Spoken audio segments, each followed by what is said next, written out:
பெங்களூருவில் அமெரிக்காவைச் சேர்ந்த தொழிலதிபர் ஜார்ஜ் சோரஸுக்கு தொடர்புடைய இடங்களில் அமலாக்கத்துறையினர் சோதனை நடத்தினர். ஜார்ஜ் சோரஸ் ஹங்கேரியில் பிறந்த அமெரிக்க தொழிலதிபர் ஆவார். இவர் ஓபன் சொசைட்டி ஃபவுண்டேஷன் என்ற அறக்கட்டளையை நடத்தி வருகிறார்.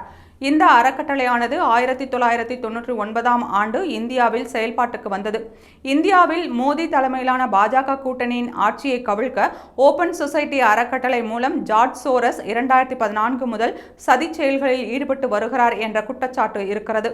இந்நிலையில் பெங்களூருவில் ஓபன் சொசைட்டி அறக்கட்டளைக்கு சொந்தமான இடங்களில் அமலாக்கத்துறை அதிகாரிகள் சோதனை நடத்தினர். அந்நிய செலவாணி முறைகேடு தொடர்பாக இந்த சோதனை நடந்ததாக தகவல் வெளியாகியுள்ளது.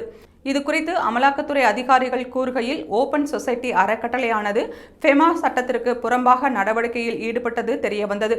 இதில் ஓபன் சொசைட்டி அறக்கட்டளையானது வெளிநாட்டு பணத்தை இந்தியாவில் முறைகேடாக பயன்படுத்தியது கண்டுபிடிக்கப்பட்டுள்ளது என்று அதிகாரிகள் தெரிவித்தனர்.